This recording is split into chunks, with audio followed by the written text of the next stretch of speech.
우리가 행복하려고 하면 어떤 도시가 우리 시민에게 필요한지를 세계가 한번 답하도 묻는 겁니다. 답은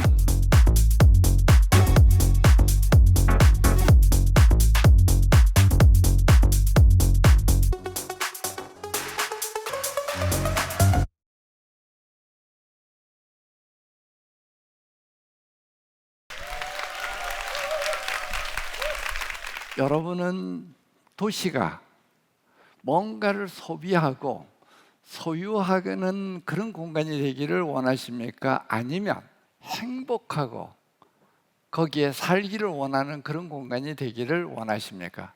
실제 이 문제를 가지고 우리 서울이 전 세계를 향해서 물어보는 기회를 이번에 갖고, 서울이 묻고 세계가 답한 것을 놓고 후반기에는 우리 시민이 묻고 서울이 답하는 그런 시간을 가지려고 합니다. 사실 소유가 더 우선이냐 존재가 우선이냐 하는 것을 한번 이 사진을 보고 여러분이 한번 판단해 보세요. 무엇을 느끼시죠? 정말 여기에 보시는 이 산과 이 바다가 왜 아름답게 보일까요? 답은 소유하지 않아서입니다. 바다가 파란색을 소유하고 있다고요? 푸르다고요? 바다는 푸르지 않습니다. 푸르지 않기 때문에 푸르게 보이는 겁니다. 사물의 모든 색은 그렇게 보이는 것은 나머지 색을 다 흡수하고 보이는 색만 반사하기 때문에 그렇게 보이고, 여러분이 보신 산과 바다도 그렇기 때문에 붉고 그리고 푸르게 보이는 겁니다. 만약에 우리가 도시를 소비하고 소유하기 위해서 만든다고 하면 그 기준은 자랑이 될 겁니다. 사람들은 이 문제를 놓고 한쪽에서는 자랑하기 위해서 또 한쪽에서는 행복하기 위해서 도시로 모이다 보니 현재 세계 도시가 어떻게 변했느냐, 실제 원시시대의 채집사회는 사람들이 최대한 흩어져야지 경쟁력이 됐습니다. 그래야지 본인에게 수확할 것이 많으니까요. 그런데 지금 우리가 살고 있는 지식정보사회는 모이는 것이 경쟁력입니다. 그 때문에 도시는 그 모이는 사람들에게 경제 성장과 일자리를 창출하는 엔진 역할을 해주고 있습니다. 그런데 결과가 어떻죠? 우리가 사는 그렇게 모인 그 도시는 사회가 성과사회가 돼서 행복하라고 모였는데 싸워서 이겨야 하는 것, 그러다 보니까 사회에 수없이 많은 분열과 불평등이 분화가 되어서 분출하는 것, 그리고 얼마 전 우리가 겪었던 것처럼 유행병과 기후변화의 원천지가 우리가 사는 도시가 되지 않았나요? 그러면은 그 도시에 사는 우리의 현대 사회는 어떻죠? 여러분, 사진에서 보는 것처럼 우리 현대인들의 일상의 모습입니다. 실제 이분들은 제가 보기에는 시간을 사냥하러 다니는 일하는 기계들의 성과사회가 아닌가 하는 의문을 갖습니다. 결과는 이렇습니다. 우리 현대인들의 모습입니다. 마치 태엽이 다 풀려서 시계가 멈춘 것처럼 탈진해서 더 이상 기능을 못하는 기계처럼, 그러다 보니 그렇게 움직이다 보니 영혼과 육체가 완전히 분리돼 가지고 사회적 병리 현상이 거의 일상화가 되어 있습니다. 그래서 우리가 전혀 이해할 수 없는 행동들, 전혀 이해할 수 없는 사건, 사고가 수없이 지구촌에서 일어나고 있는데 당사자에게 묻습니다. 왜 그러셨죠? 라고 하면은 제일 많이 듣는 답이 뭐죠? 나도 몰라요. 왜 내가 그랬는지 저도 몰라요. 라고 하는, 그렇게 답하는 사회가 되었습니다. 정말 사회적 병리 현상이 너무나 일상화되어서 나도 몰라요가 유행처럼 되어버린 이런 세상이 되었습니다. 그래서 이 도시를 이대로 둬서는 안 되고 이대로 우리의 미래를 만들어가서는 안 된다고 해서 우리 서울시가 미래에는 어떤 도시가 우리 시민에게 필요한지를 우리가 정한 목표와 비전을 두고 세계가 한번 답하도록 이렇게 창구를 만들었습니다. 어떻게 변하기를, 우리가 행복하려고 하면 어떻게 변하기를 원하느냐고 묻는 겁니다.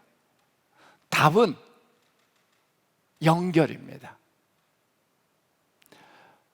여러분, 오늘 아침 우리가 세계의 행복한 나라 1순위에서 147개국의 순서를 쭉 발표한 자료를 보셨을 겁니다. 1등이 핀란드, 2등이 덴마크, 3등이 아이슬란드, 쭈르륵 가는데 그 중에 의외로 여러분이 전혀 예상하지 못한 8위가, 10위가 아마 여러분 한번, 제가 누구라고 얘기 안 하겠습니다. 찾아보세요. 남미에 있는, 좋아요, 알려드리죠. 코스타리카하고 멕시코입니다. 우리가 이렇게 자랑스러워하는 대한민국이 58위를 했습니다. 갤럽에서 왜 행복 지수가 높은가, 그 국가를 했더니 단어 하나가 나왔습니다. 연결입니다. 코스타리카의 사회적 연결망이, 멕시코의 가족 간의 사회 공동체 연결망이 우리보다도 월등하다는 겁니다. 그래서 시민들이 행복하다. 우리도 이 연결을 세 가지 핵심 키워드를 가지고 다시 연결하면 되지 않느냐고 세계에 물었습니다. 첫째가 자연하고의 연결입니다. 우리 서울은 화면에서 보시는 것처럼 저기에 한강 위에 까맣게 선이 한없이 가 있는데 650여 년 전에 정도전 선생님이 자연 속에다가 한양 도성을 집어넣으셨습니다. 그래서 지금도 우리 서울시 전체 면적의 43.8%가 산이고 강이고 그리고 공원이고 녹지입니다. 세계 1위입니다. 한번 제가 비교를 해봤습니다. 이 나라 저 나라를 보시는 것처럼 산도 그렇고 강도 그렇고 우리와 비교할 수 있는 유사한 6개의 도시를 다 놓고 봐도 우리하고 비교가 되지 않습니다. 그래서 자연을 연결해서 걸어서 5분 안에 우리 서울 시민의 일상이 자연 속에서 가능하도록 만들면은 저는 세계 1위의 도시가 될 수 있다고 확신합니다. 그래서 끊어진 자연을, 끊어진 녹지를, 끊어진 물길을 다시 연결해서 우리 서울을 100% 녹지가 확보된 5분 정원도시로 만들려고 합니다. 이렇게 말입니다.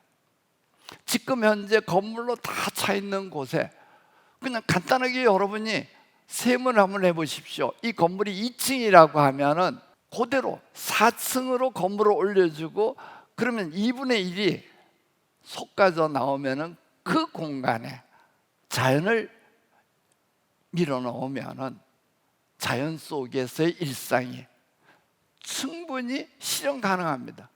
우리는 이미 창의혁신을 통해서 그 가능성을 검증을 했고 심지어는 제안으로 들어온 것 중에는 대지 면적의 120%를 녹지를 만들겠다고 제안을 해서 저희가 정말 우리도 믿기지 않는 제안이다 라고 해서 하나하나 따지고 들어가 봤더니 정말 아름답게 연결이 됐습니다. 여러분 보시는 것처럼 국제 공모에 당선된 우리 노들섬입니다. 노들섬의 이 모양이 화려해서가 아니라 저는 노들섬이 정말 자연을 연결하겠다는 우리의 의지하고 너무나 잘 맞는다는 생각이 드는 것이, 현재 노들섬도 녹지가 반은 차지하고 있지만 그 녹지 위에 또 다른 정원을 올려가지고 녹지를 만들면은 그 정원이, 그 녹지가 배가 된다고 하는 것을 여러분이 이렇게 금방 보실 수 있지 않습니까? 그래서 도시를 유기적으로 계속해서 연결을 하게 되면은 이런 모습에 우리 미래의 서울 시민의 일상이 가능할 것이라고 저는 확신하고 있습니다. 두 번째 연결은 사람들을 어떻게 연결할 것인가 하는 것입니다.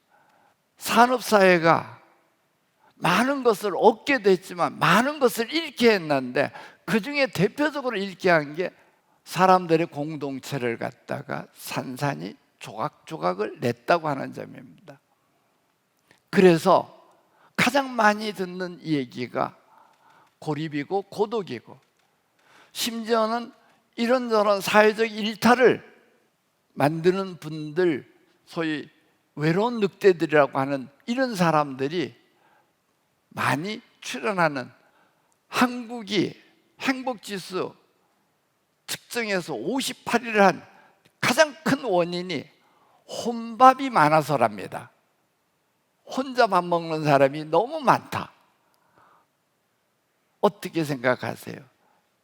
우리의 공동체가, 가족 공동체가, 사회 공동체가, 우리 조직 공동체가 다 무너졌다고 하는 겁니다.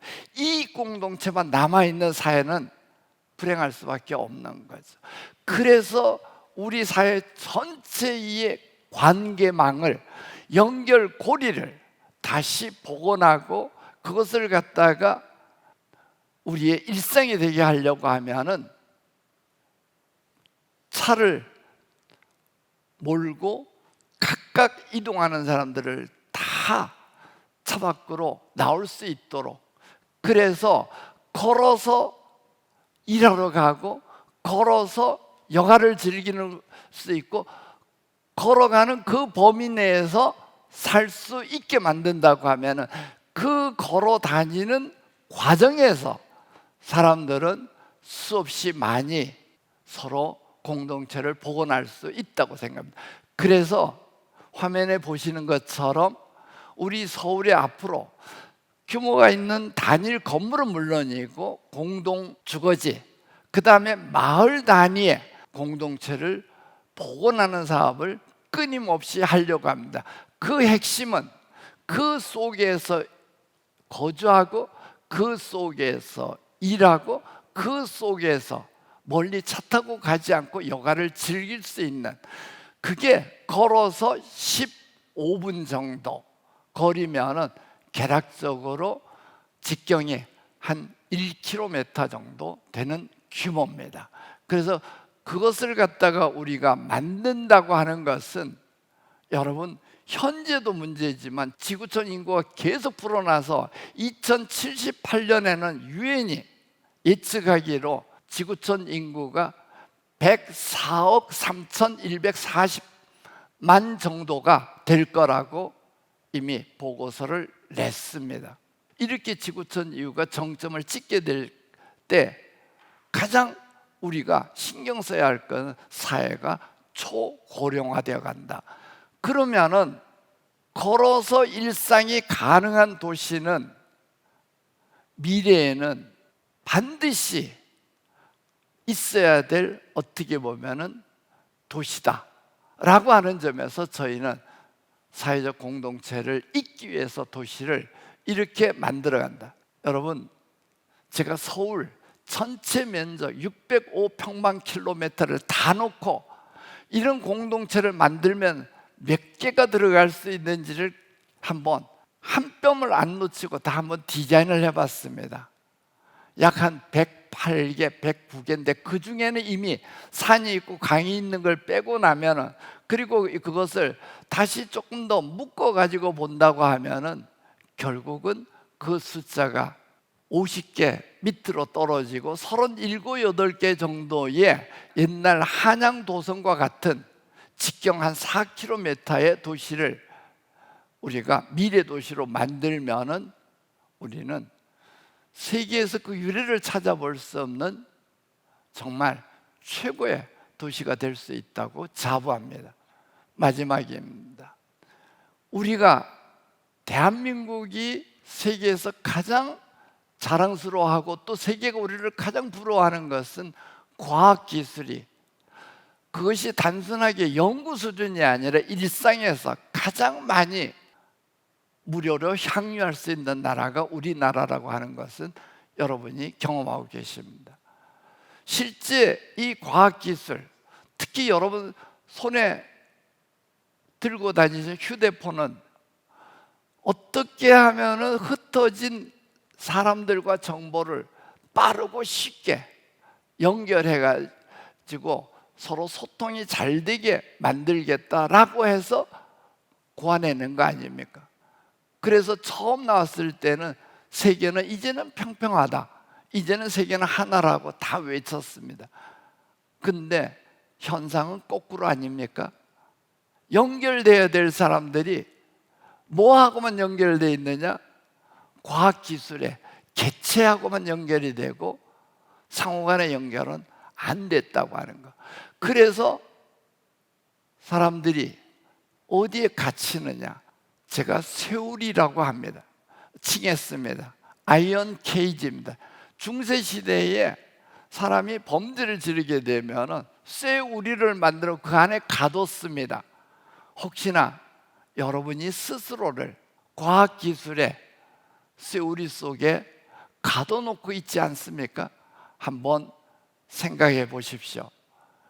서울의 미래는 이렇게 갇혀 있는 분들을 다 사회적 관계망으로 끌어내서 인간적인 사회관계망이 다시 도시의 기본이 되도록 하겠다는 겁니다.